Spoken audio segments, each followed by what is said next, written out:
Albert Einstein once said, everybody's a genius, but if you judge a fish by its ability to climb a tree, it will live its whole life believing that it is stupid.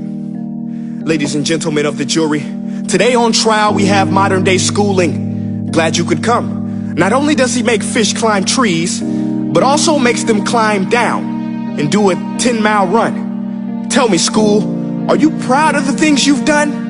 Turning millions of people into robots, do you find that fun? Do you realize how many kids relate to that fish swimming upstream in class, never finding their gifts, thinking they are stupid, believing they are useless? Well, the time has come, no more excuses. I call school to the stand and accuse him of killing creativity, individuality, and being intellectually abusive. He's an ancient institution that has outlived his usage. So, Your Honor, this concludes my opening statement, and if I may present the evidence of my case, I will prove it. Proceed. Exhibit A. Here's a modern day phone. Recognize it? Here's a phone from 150 years ago. Big difference, right? Stay with me. Here's a car from today, and here's a car from 150 years ago. Big difference, right? Well, get this. Here's a classroom of today, and here's a class we used 150 years ago. Now ain't that a shame? In literally more than a century, nothing has changed. Yet you claim to prepare students for the future?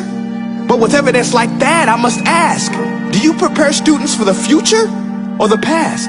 I did a background check on you and let the record show that you were made to train people to work in factories, which explains why you put students in straight rows, nice and neat, tell them sit still, raise your hand if you want to speak, give them a short break to eat, and for 8 hours a day tell them what to think.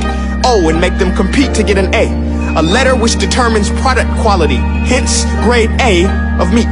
I get it. Back then, times were different. We all have a past. I myself am no Gandhi. But today, we don't need to make robot zombies. The world has progressed. And now we need people who think creatively, innovatively, critically, independently, with the ability to connect. See, every scientist will tell you that no two brains are the same.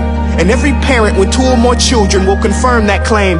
So please explain why you treat students like cookie cutter frames or snapback hats, giving them this one-size-fits-all crap. Watch your language. Sorry, Your Honor, but if a doctor prescribed the exact same medicine to all of his patients, the results will be tragic. So many people would get sick, yet when it comes to school, this is exactly what happens. This educational malpractice, where one teacher stands in front of 20 kids, each one having different strengths, different needs, different gifts, different dreams, and you teach the same thing the same way? That's horrific. Ladies and gentlemen, the defendant should not be acquitted. This may be one of the worst criminal offenses ever.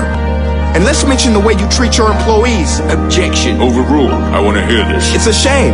I mean, teachers have the most important job on the planet, yet they're underpaid?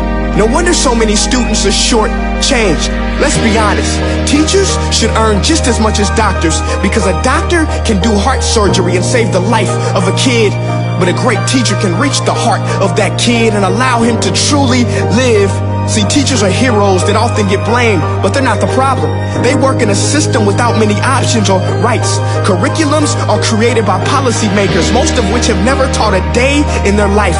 Just obsessed with standardized tests. They think bubbling in a multiple choice question will determine success. That's outlandish. In fact, these tests are too cruel to be used and should be abandoned, but don't take my word for it.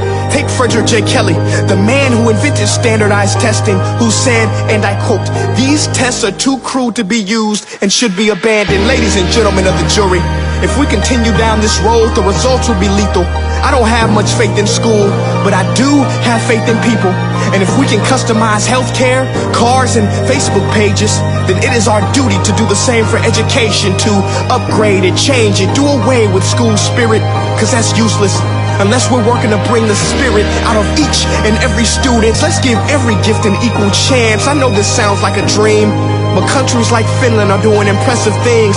They have shorter school days, teachers make a decent wage, homework is non-existent, and they focus on collaboration instead of competition. But here's the kicker, boys and girls. Their educational system outperforms every other country in the world.